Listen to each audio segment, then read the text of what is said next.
e que a tua glória, a tua misericórdia, o teu amor sobressaia a todos os nossos assuntos, a nossa mente, até mesmo no que vamos expor, Senhor. Que a tua palavra que será aberta agora seja aberta segundo a luz do teu Santo Espírito e assim seja interpretada. São bênçãos que nós te pedimos e desde já te agradecemos, em nome de Jesus. Amém, Senhor. Amém. Pastor Daniel, primeiro, aliás, deixa eu agradecer algumas pessoas que estão aqui. A Flávia está aqui ó, no Zoom também. A Flávia é digamos que ela já é uma entusiasta da classe há um tempo e da igreja há um tempo a mais. A Flávia é uma amiga da Rose, que também frequenta aqui o Cambuci, e elas se conheceram numa viagem. Daí em diante, a Rose começou a estudar com ela a Bíblia. Então, ela tem participado online praticamente, porque ela não está em São Paulo, ela praticamente participa online nos cultos, ela participava pelo celular da Rose, que transmitia, e a Escola Sabatina e o culto ela tem visto pelo Facebook. E agora no Zoom com a Escola Sabatina. Bom, enfim, eu convidei o pastor Daniel, a gente estava no colégio há umas 5 semanas atrás ou 4 semanas atrás, não me lembro bem exatamente. Também não lembro, cara.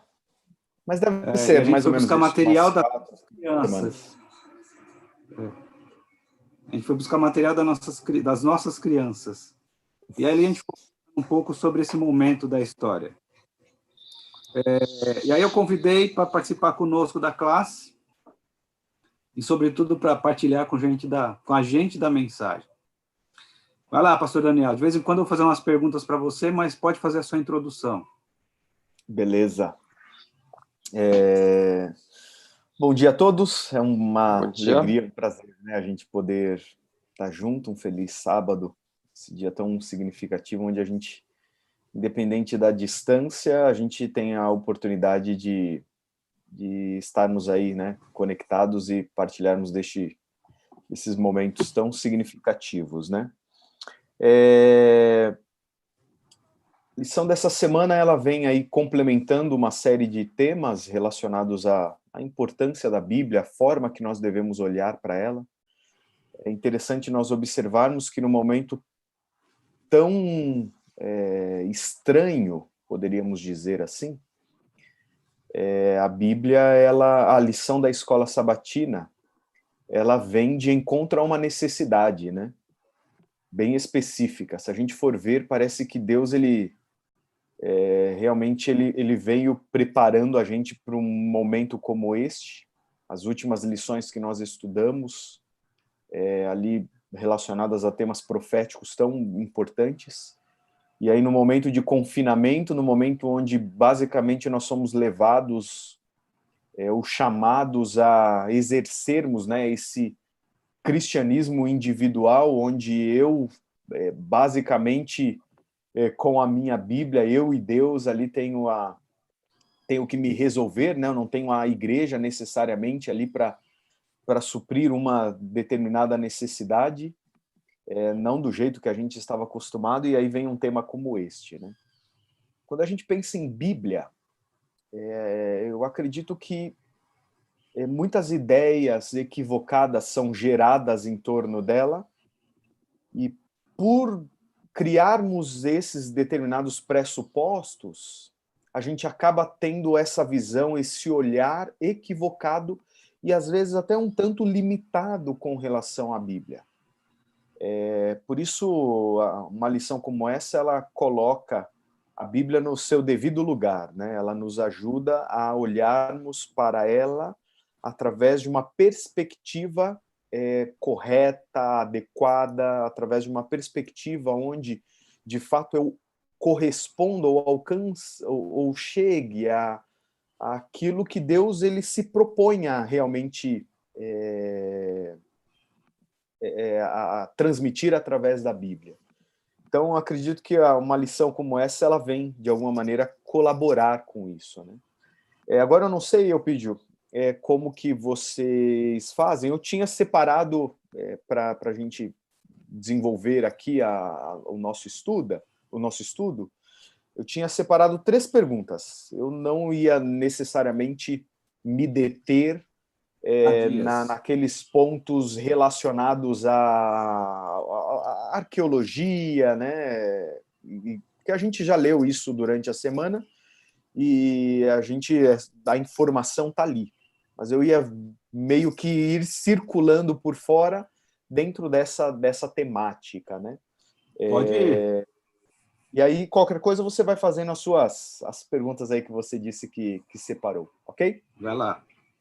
O verso para memorizar é um verso que a gente encontra muito dentro ali da narrativa, principalmente do Pentateuco, né? E, na verdade, não só no Pentateuco, mas a gente encontra em outras partes ali, não necessariamente nessa mesma formatação, mas a gente encontra a ideia, o conceito. E o verso que colocaram aqui para memorizar é o que está em Êxodo, capítulo 20, e diz assim: eu sou o Senhor, teu Deus, que te tirei da terra do Egito. Essa declaração, né, ela é muito presente dentro dos escritos bíblicos e ela remete justamente à história. E a gente percebe em diversos momentos, por exemplo, em Deuteronômio, quando Deus ele chega para o povo ali, né, orientando os seus líderes e diz: olha, vocês têm que colocar a história na mente das crianças, dos filhos. Os conceitos históricos, aquilo que aconteceu no passado, não deve se perder da mente deles, de jeito nenhum. E aí me vem a pergunta, né, diante disso, e eu lanço para vocês. Qual o papel da história? Qual a importância da história dentro da nossa espiritualidade, dentro da nossa comunhão, dentro do nosso caminhar com Deus? Qual o papel que a história ela desempenha? Pastor, quando você fala da história, eu entendo a história bíblica e a história da humanidade contada paralela. Sim. Dentro do contexto bíblico, a história ela abarca tudo aquilo que nós acreditamos como palavra. Porque se eu tirar a história, se Deus só simplesmente tivesse falado as coisas do céu, por exemplo, tirando a história do povo, tirando todo o povo da história bíblica, eu acho que a gente teria muito mais dificuldade de entender a mensagem. Quando Deus traz a história do ser humano contada por ele mesmo e contada por aqueles que conviveram com ele, onde Deus atuava na história dele, isso faz total diferença para a minha crença. Eu acho que ela muda a minha forma de pensar, minha forma de agir. Porque Deus coloca as pessoas exatamente como elas eram, da forma, com os defeitos que elas tinham, mas quando Deus atuava no meio delas e mostrava essas mazelas, esses defeitos, mas Deus trazia também nela o conceito de santidade, tornar santo, tornar-se puro e caminhar para a pureza. Quando eu olho a história do mundo, aí muda um pouco. Por quê? Porque o mundo ele tenta contar uma história de uma forma que ele tem que abarcar toda a teoria que o mundo acredita. E quando essa teoria conflita com o que Deus disse, aí isso gera um atrito muito grande sobre a fé. E se eu colocar a minha fé na história contada do mundo, sem Deus, eu vou cada vez longe da Bíblia.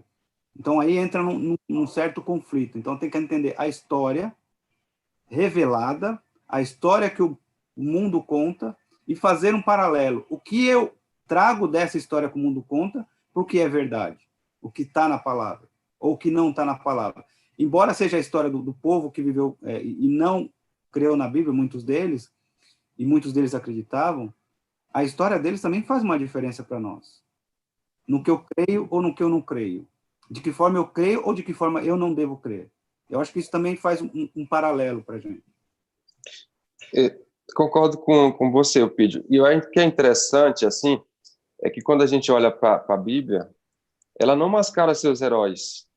Se nós pegarmos aí história de literaturas aí antigas, é comum vermos aí em mitologia aquelas pessoas, aqueles semideuses, E quando a gente olha para a história da Bíblia, você vê pessoas assim comuns que erravam, que pecavam, que tropeçavam, mas que quando imbuídos pelo Espírito Santo ali faziam coisas maravilhosas, não por eles, mas por Deus. E que demonstra para a gente também, principalmente nos dias de hoje, que aquele povo passou por dificuldades, como nós passamos aqui também, mas que esse momento aí, junto, caminhando com Deus, eles venceram. A lição aí, ela traz vários relatos.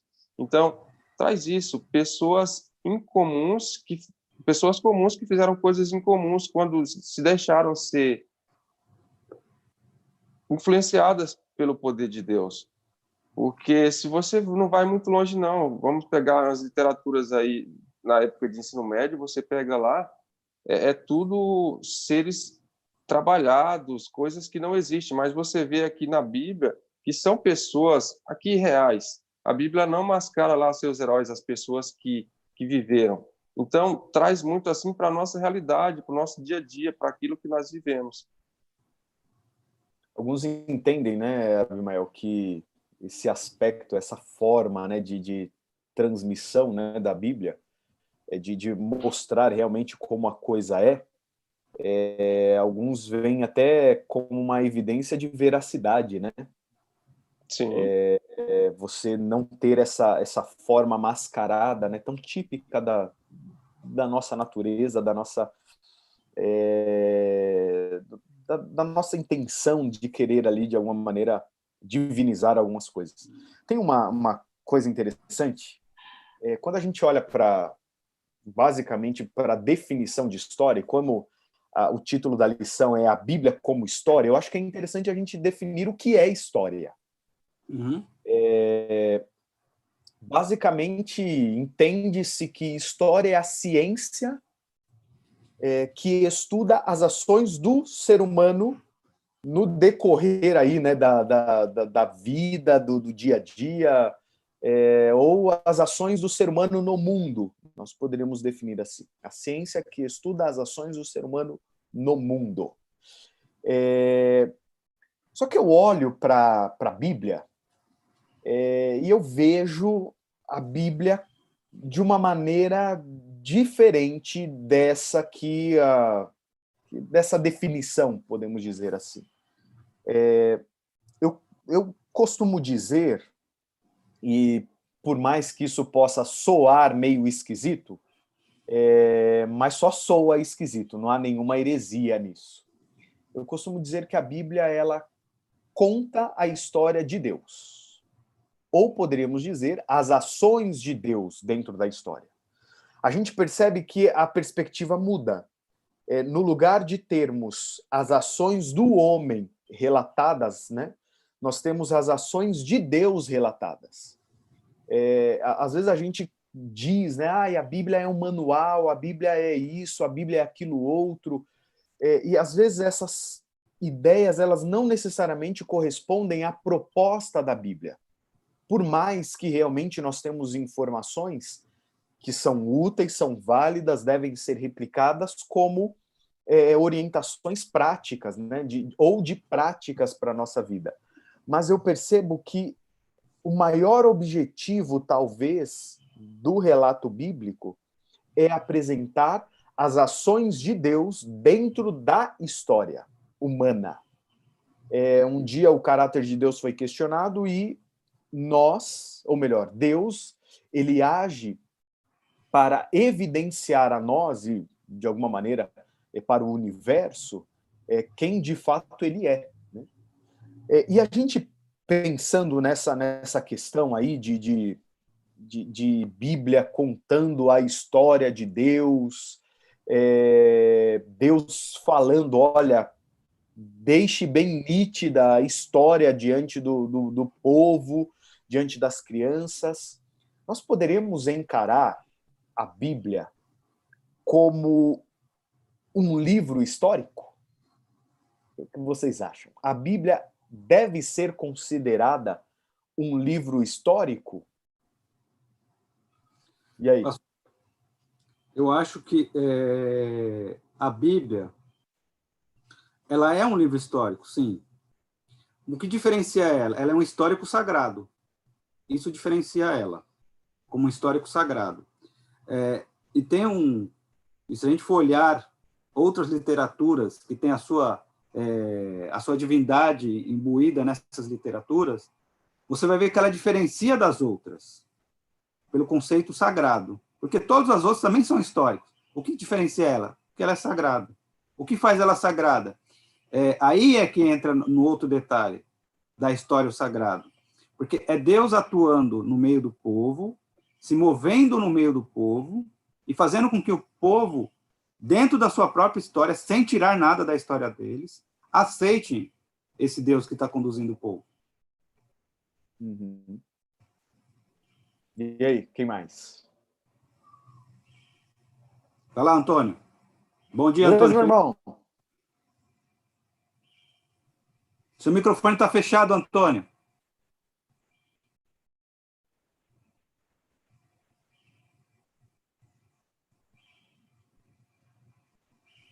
Liguei.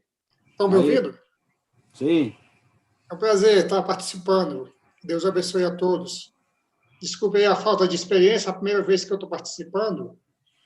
E assim, quanto à questão que o pastor Daniel perguntou, se a Bíblia é um livro histórico, eu concordo plenamente com o que o Eupídio falou. A Bíblia, ela não sei se estou enganada, mas Deus não tem a preocupação de contar histórias, e sim de mostrar a sua atuação na vida das pessoas, né? Então, a Bíblia ela não se detém tanto na história, nem detalhar certas situações. E sim, é um manual para ser seguido. É a vontade de Deus para com seu povo. Obrigado. Ok. Mais É isso aí. alguém? Fala aí, Gilmar. Seja bem-vindo. Beleza, Gilmar? Bom dia, tudo bem, rapaziada? Joia, Antônio, certo. pastor, pô, quanto tempo? Eupídio, beleza? Pô, eu peguei aí a, a discussão aí no meio do caminho aí, mas vai seguindo aí. Vamos ver, a gente vai comentar. Eu fiz a seguinte pergunta, né? A Bíblia, ela é um livro histórico? Se a gente for olhar como finalidade, no sentido de relato, né?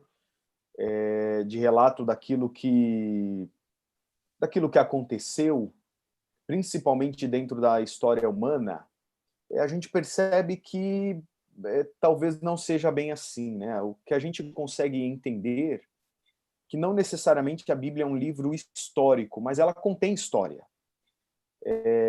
Mas também não deixa de ser um livro com evidências históricas. A gente olha, por exemplo, né, para diversos relatos, e a gente estudou alguns desses durante a semana, né?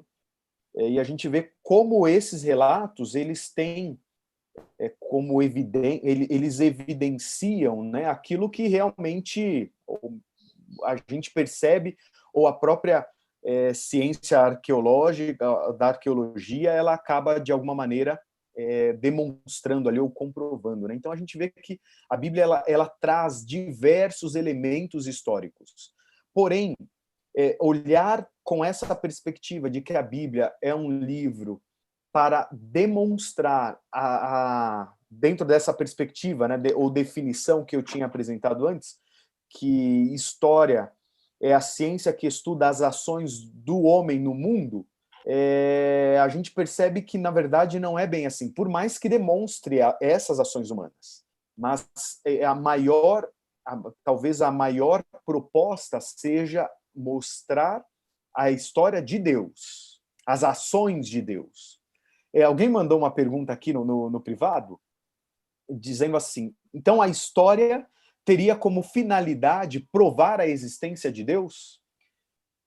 Se a gente pensar, por exemplo, na história de Jó, e eu olho e vejo muita semelhança entre a nossa história e a história de Jó, qual foi a finalidade ali de tudo aquilo que ele passou? A gente percebe que logo no comecinho do livro, Deus ele é questionado, né? Satanás ele chega e basicamente coloca Deus contra a parede, dizendo: você não é justo, você age de maneira seletiva. E a história de Jó é usada, ou a vida, a experiência de Jó é usada para quê? Para demonstrar a justiça de Deus. Que mesmo diante do desfavor, vamos dizer assim, existem pessoas que se posicionam ao lado de Deus. E eu vejo que diante quando a gente pensa aí na perspectiva do grande conflito, diante do grande questionamento, né, de que Deus não é justo, todos nós entramos como um argumento, poderíamos dizer assim, talvez essa não seja a melhor definição, mas eu não encontro uma outra, mas nós entramos como argumento para o universo para declarar que nós acreditamos na justiça de Deus. Independente daquilo que aconteça, nós acreditamos na justiça dele. Nós o amamos, independente daquilo que aconteça. E aí eu vejo, né, Deus ele usando mesmo a história. Por quê?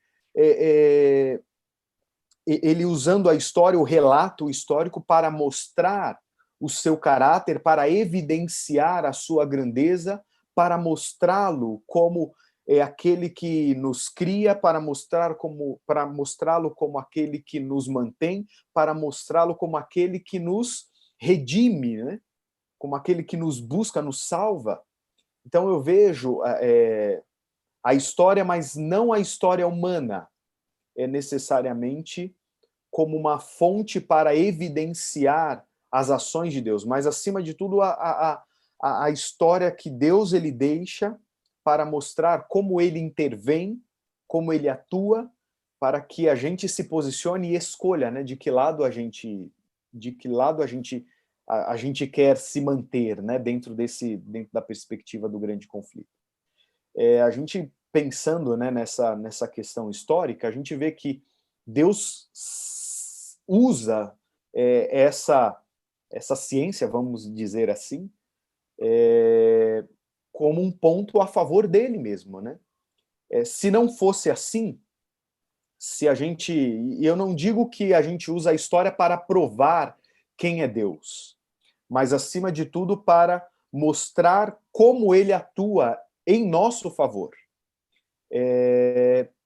Tanto é que o próprio verso para memorizar, né, e quando a gente olha principalmente ali para o contexto todo, que esses versos ou essas declarações elas são colocadas, o próprio texto de Deuteronômio, quando Deus ele chega e fala assim, olha, coloque, não deixe de transmitir essas palavras para os meus filhos, ou para os seus filhos, melhor dizendo, não deixe de transmiti-las, inculque essas palavras na mente deles. Qual era a finalidade daquilo?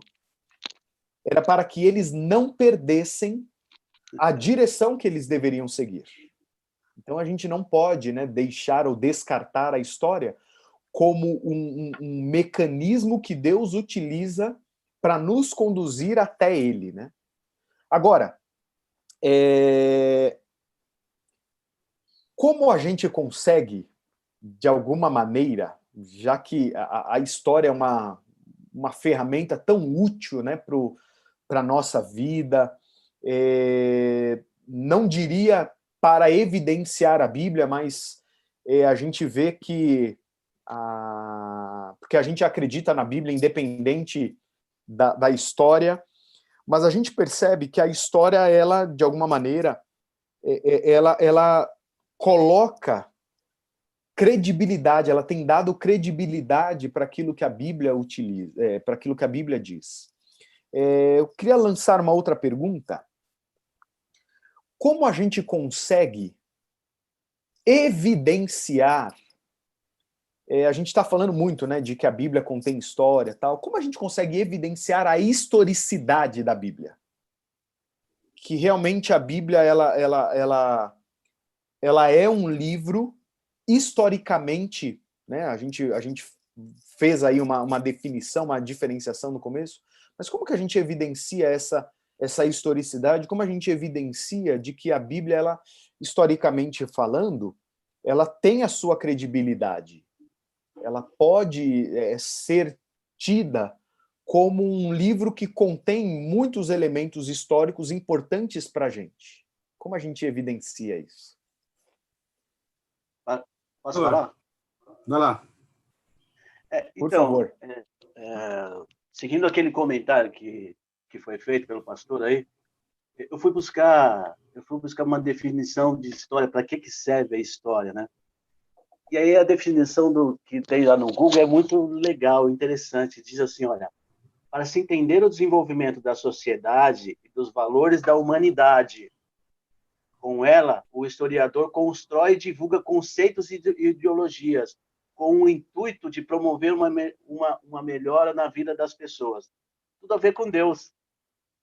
Na verdade, eu acredito que Deus deixa a história para que a gente melhore, para que a gente siga o caminho dele. E aí eu entendo que não é o Deus que está na história do ser humano. O ser humano está na história de Deus. Ele é o Criador, né?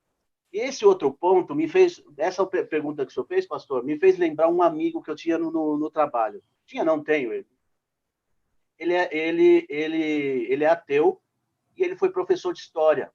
E uma vez a gente estava conversando sobre a Bíblia e ele ridiculariza a Bíblia e tal, fala algumas coisas. Mas aí ele disse assim, mas eu tive que estudar, quando eu estava fazendo faculdade, eu tive que estudar um dos módulos, eu tinha que buscar na Bíblia. E aí eu perguntei para ele assim, e você acreditou naquilo? Mas é um livro de história. Falei, quer dizer, então vocês brincam de bem me quer, mal me quer. Isso serve, isso não serve. Isso aqui é bom, isso aqui não é. Isso aqui ela está falando a verdade, isso aqui não é. Então você acaba entendendo que, assim, crê, sabe que é verdade, mas não quer acreditar. É confuso isso, né? Mas é a realidade hoje do mundo. Sabe que está dizendo a verdade, sabe que faz sentido, sabe que pode sentir aquilo, mas também não quer acreditar. Isso eu acho muito louco, assim, porque aí ele não soube explicar. Mas tem coisas que foi feito pelo... Não, tudo foi feito pelo homem ali. Mas, assim, é interessante entender isso, que o mundo usa a Bíblia. O mundo usa a Bíblia como história e crer aquilo. E faz sentido, né, para eles, aquilo que eles querem aceitar, né? Isso que eu achei interessante. Gostei do seu comentário, viu, Gilmar, quando você falou que não é Deus na nossa história. Porque é como se a gente... e muitas vezes a gente encara assim, né? Como se nós fôssemos os protagonistas de tudo, a gente fosse o centro, mas é a gente na história de Deus, né? É como se Deus é o protagonista e a gente é inserido, né, dentro de algum momento aí nessa história, né? Muito bacana, gostei do comentário. O Eupídio ia falar alguma coisa? Pastor, eu acho que o que o Gilmar falou também é aquilo que eu falei no começo, né? Se eu olhar a Bíblia como história, eu vou ter a mesma visão dessa pessoa que conversou com o Gilmar. Agora, se eu olhar a Bíblia como histórico sagrado, aí muda um pouquinho a figura. Porque assim, muitas pessoas vão buscar a história, buscar algum ponto, buscar alguma coisa. Às vezes, até mesmo para atacar a própria Bíblia, eles vão lá buscar alguma coisa. Então, assim, pelo conceito, eu posso dizer o seguinte: a história contada por Deus, ela tem agentes ou personagens humanos que participam da história. E aí, dentro desse conceito, como que ela se prova? A Bíblia mesmo se prova pelos seus textos, e aí o ser humano ele precisa de outra prova, além do que a própria palavra se prova. Aí eles vão buscar na cultura ou na arqueologia a explicação e o sentido para aquilo. Se a gente pensar bem, a arqueologia ela não surgiu para achar a civilização antiga. Ela surgiu para provar, em primeiro lugar, que a Bíblia era verdade. Esse é um ponto. E nesse conceito, ela tenta provar o tempo todo se a história de fulano existiu, se a história de Beltrano realmente é verdade, se a arca, essa é a principal busca do arqueólogo, achar a arca da aliança. Então, assim, eles tentam provar de uma forma que a Bíblia não é verdade, mas, infelizmente, todas as procuras que eles fazem é provando que ela é verdade. Então, por si só, a história, a ciência humana na arqueologia prova a verdade da Bíblia.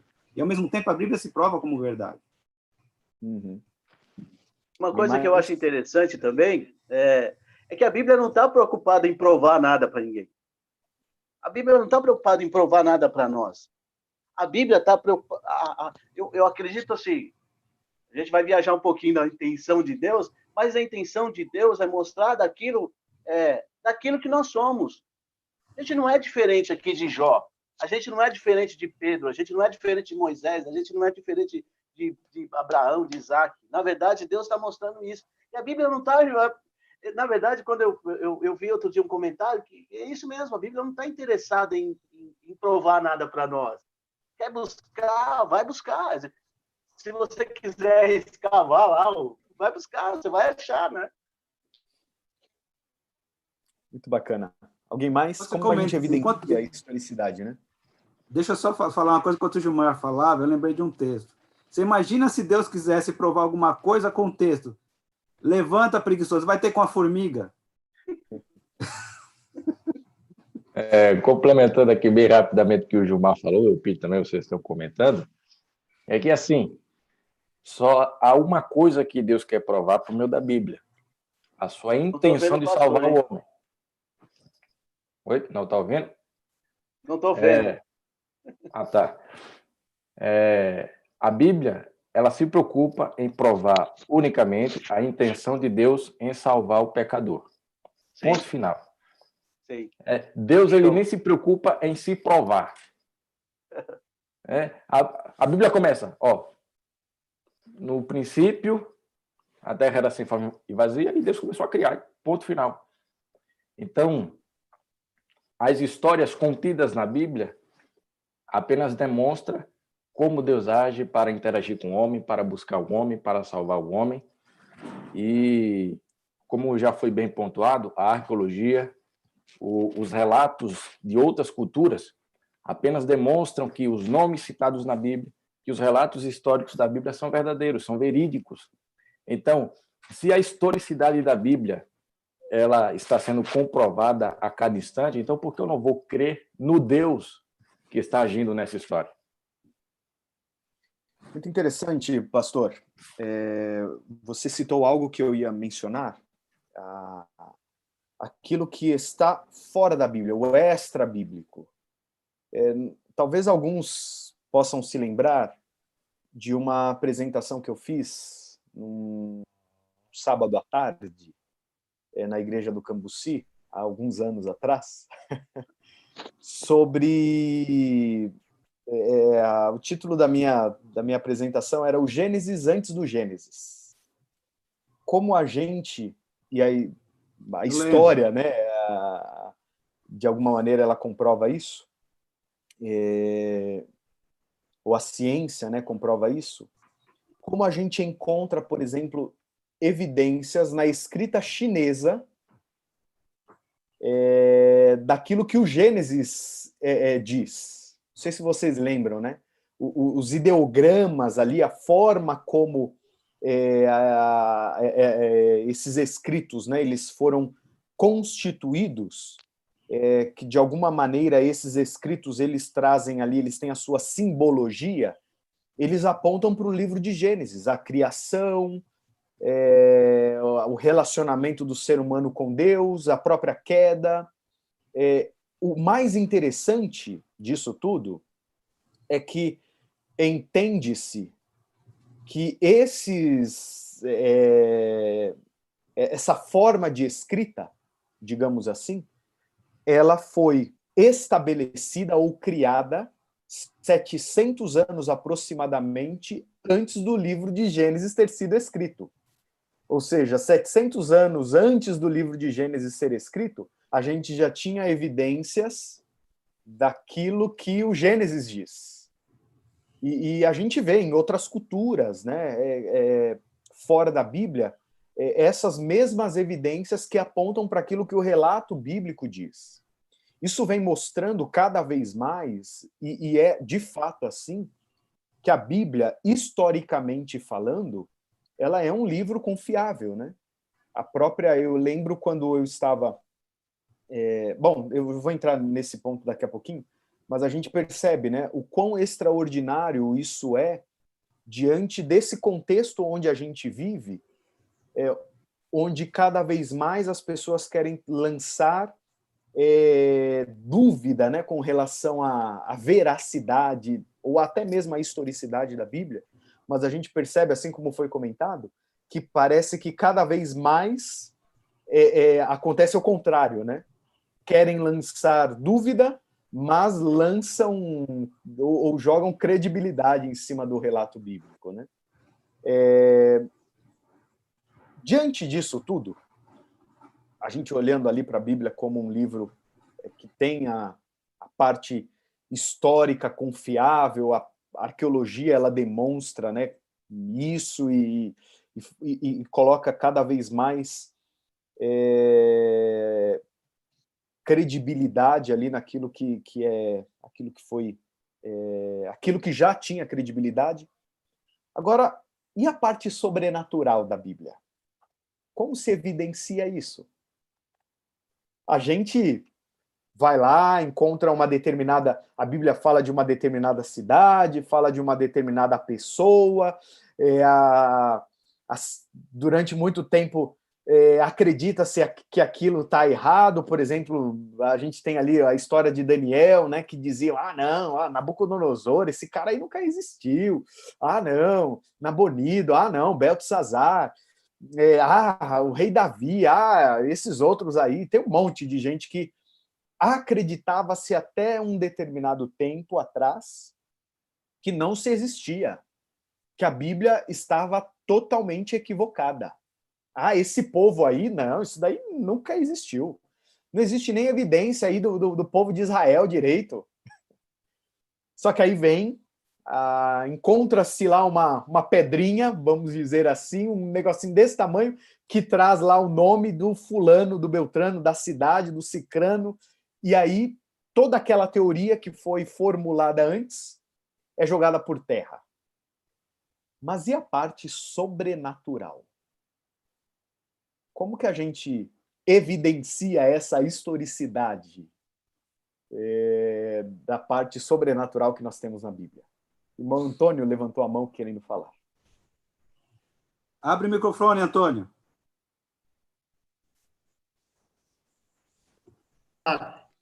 Abri. Interessante.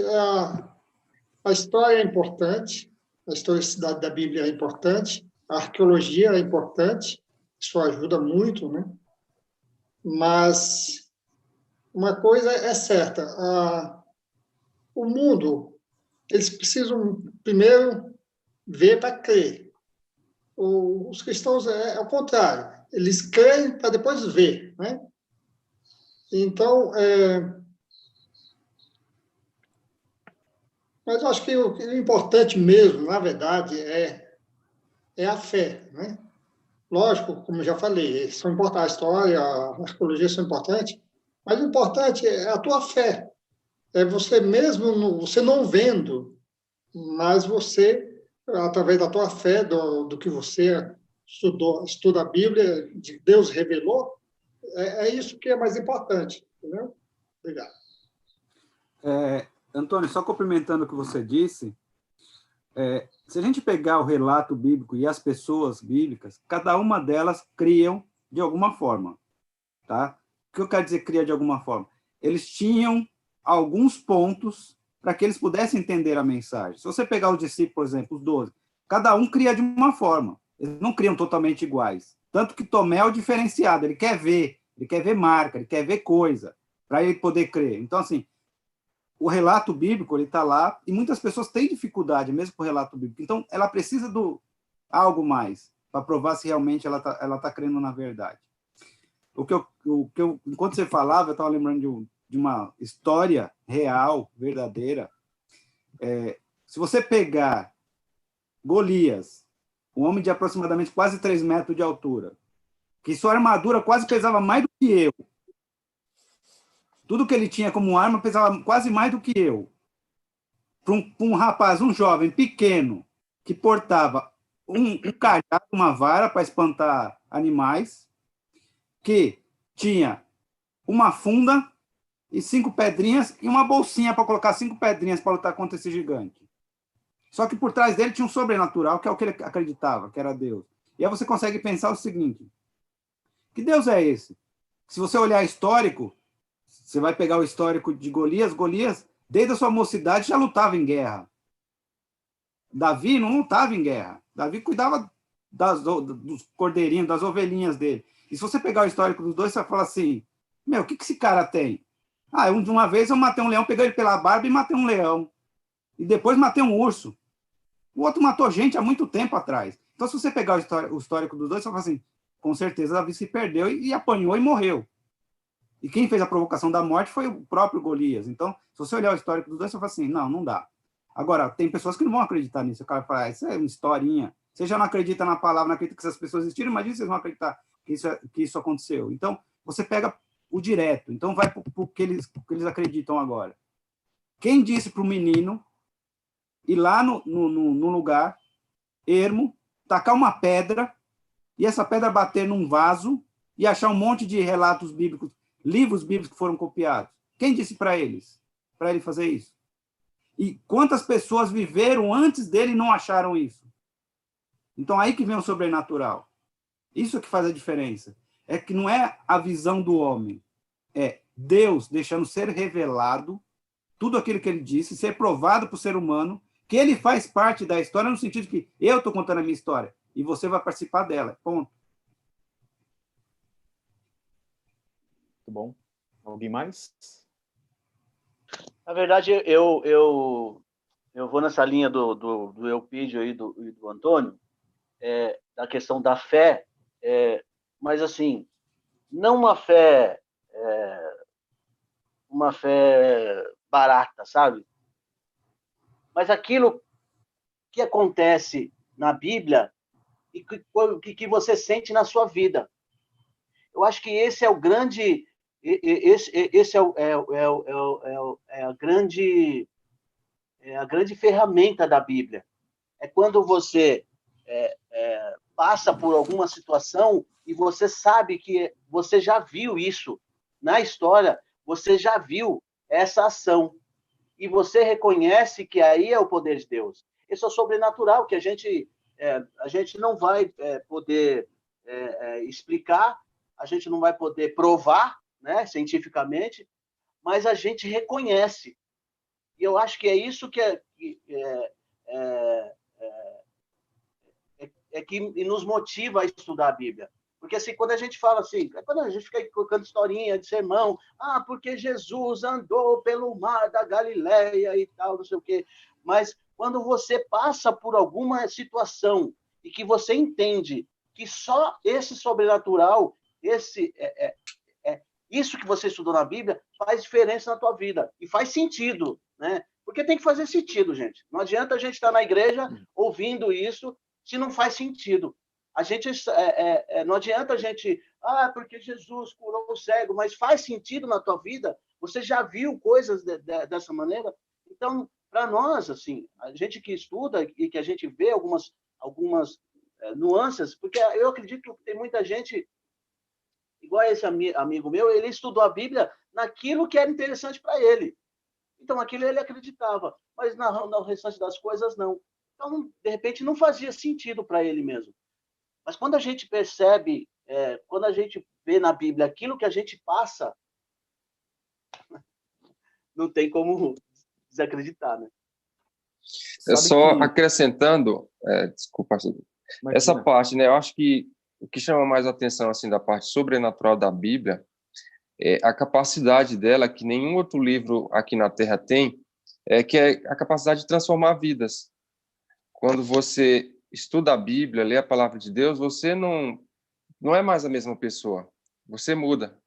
E isso, eu acho que o entendimento isso transforma, né? Então, ela nem os livros aqui terrenos não tem como fazer isso. Quando você vê a Bíblia, esse poder sobrenatural ali, essa revelação, você é transformado, você não se torna mais a mesma pessoa de antes. Muito bom. A hora avançou sem trégua aqui, né, gente? Uma coisa que a gente precisa pensar, né, quando a gente pensa nessa pergunta que eu fiz na parte sobrenatural da Bíblia, Deus, na sua infinita bondade, e a gente percebe, né, o Eupídio citou ali Tomé, e Jesus ele não condena, né, a incredulidade, né, vamos dizer assim, de Tomé, o desejo de ter evidências mais palpáveis, literalmente, né, falando, né? Jesus não condena ele, porque Deus sabe, né, que o que o pecado faz conosco, tanto é que a própria Bíblia nos diz que o pecado ele nos coloca como inimigos de Deus, né? O pecado nos leva para longe de Deus mesmo. E a gente percebe que Deus ele age de diferentes maneiras em diferentes contextos. E ele deixa evidências durante a história para que a gente realmente consiga ter a nossa fé não somente fortalecida, mas muita gente possa se achegar a ele através dessas evidências. Talvez muita gente não se achegaria se não tivesse essas evidências. Para a gente hoje pode ser fácil a gente dizer, eu acredito pela fé, eu confio, eu vou, me debruço, me jogo diante daquilo que eu aprendi através dos meus pais, mas e aquelas pessoas que nunca aprenderam ou tiveram a experiência que nós temos? E a gente vê que Deus, ele de alguma maneira, se atenta a essas pessoas e ele não exige necessariamente da gente uma fé cega, uma fé burra, onde eu me debruço sem ter evidências. Deus, ele, na sua infinita bondade, ele deixa evidências. Evidências que cada vez mais corroboram aí para mostrar, né, que ele é um ser digno de confiança. Voltando ao próprio relato bíblico, o relato de Adão e Eva. Quando Deus ele chega ali na queda, né, no relato da queda, em Gênesis capítulo 3, quando Eva ela decide dar ouvidos àquilo que a serpente estava dizendo para ela. Deus havia dado alguma evidência de que ele amava, de que ele era digno de confiança? Sim, havia dado muitas evidências. O próprio ato de criar, o próprio ato de você, de ter plantado um jardim para eles. Agora, e a serpente? Tinha dado alguma evidência de que a palavra dela era digna de confiança? Nenhuma. Nenhuma evidência. Então, uma coisa, a gente percebe que grande parte daquilo que nós fazemos e decidimos para a nossa vida não necessariamente tem a ver com evidências, mas sim com escolhas que nós fazemos. E essas escolhas que nós fazemos, em grande medida, têm a ver com a nossa vontade, com os nossos interesses, com a liberdade que Deus dá para a gente. Deus dá liberdade para a gente. Porém, as evidências, elas mostram que as escolhas que nós fazemos, elas são certas ou são erradas. A gente tem uma citação, né, dentro nos escritos do Espírito de Profecia, onde a gente vê a necessidade, né, da história, né, como uma fonte de evidência, como uma fonte que nos norteia, que coloca uma base para a gente. Ali tem a seguinte citação: nós não devemos temer o futuro, a menos que esqueçamos a história. Se a gente esquece a história, a gente está fadado ao fracasso. Ou melhor, talvez não. talvez não, essa expressão não seria bem colocada assim. Não necessariamente fadado ao fracasso, mas se a gente esquece a história, nós corremos o risco de não sabermos aonde a gente deve pisar. E Deus, ele deixa, né, um relato onde ele mostra, e eu gostei do comentário, né, que o pastor Lucas ele fez, de que a única coisa que Deus ele tenta provar é o quanto ele quer nos salvar, ou o quanto ele nos ama. E se a gente esquece da história, a gente pode esquecer o quanto o Senhor nos ama, o quanto ele tem trabalhado para que realmente a gente, muito em breve, a gente acredita assim, a gente possa ter um encontro com ele, né? E eu me refiro não somente à história que é revelada dentro do texto bíblico ou fora do texto bíblico, porque a história também é revelada fora do texto bíblico, e fora do texto bíblico a gente também vê as ações de Deus. Mas eu me refiro à nossa história também, né? Muitas vezes a gente esquece, dentro da nossa própria história, como Deus ele atuou para nos salvar. Aquilo que ele fez, às vezes, até de sobrenatural na nossa vida, e às vezes a gente esquece também, né? Que o Senhor nos abençoe e nos ajude a, não sei se seria bom dizer assim, a sermos bons historiadores, mas, acima de tudo, a confiarmos cada vez mais nele, né? Não necessariamente confiarmos de maneira cega, mas a confiarmos com as evidências que ele nos deu, nos deixou, e naquilo que nós não temos evidência, aí sim, talvez, a gente usar aquilo que ele já nos deixou para embasar aquilo que a gente não tem como provar, né? Por exemplo, alguns elementos relacionados à parte sobrenatural que aconteceu no passado, a gente não tem como provar, mas a gente tem como provar outras coisas e, acima de tudo, a gente tem como evidenciar o amor de Deus na nossa vida, né? Eupídio, é isso?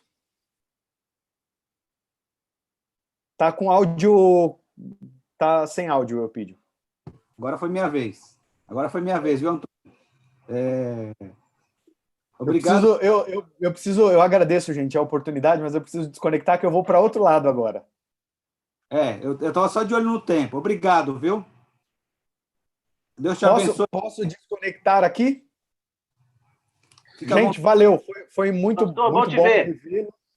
Igualmente, viu? Foi um prazer imenso. O tempo é curto para a gente discorrer um tema tão importante e significativo como esse, e extenso, de certa maneira, né?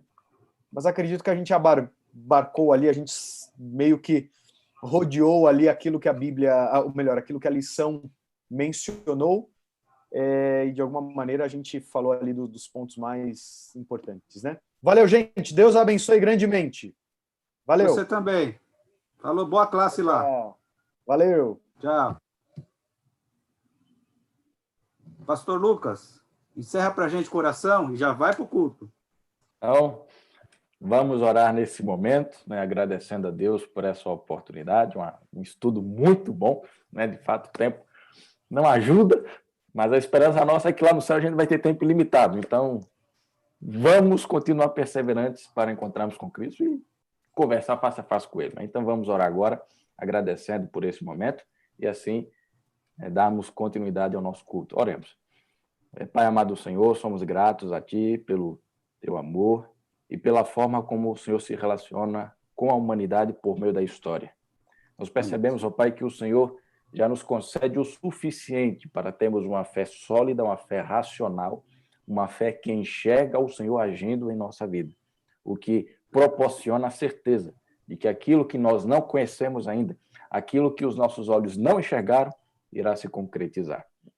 Esteja na vida de cada um aqui presente, online, assistindo, em suas casas, e que tudo possa ocorrer para a tua honra e para a tua glória. Agradecemos por essa oportunidade, no nome de Jesus. Amém.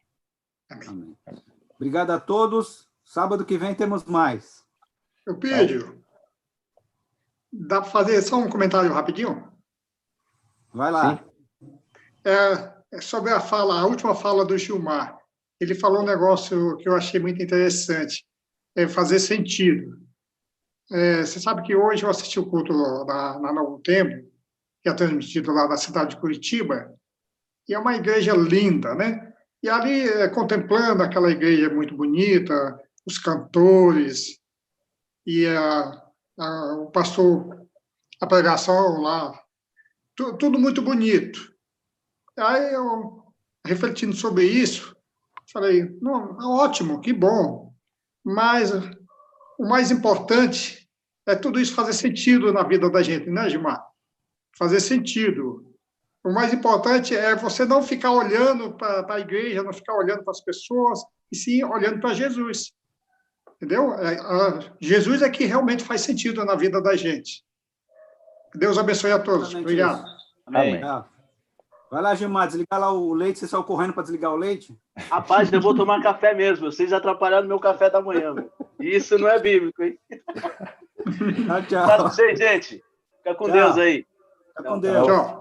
Tchau. Pessoal, um abraço e permaneçam aí em nossas redes. Logo, logo vamos iniciar a transmissão do culto. Então, 6 minutinhos, permaneçam aí e vamos adorar ao Senhor. Continue na presença de Deus.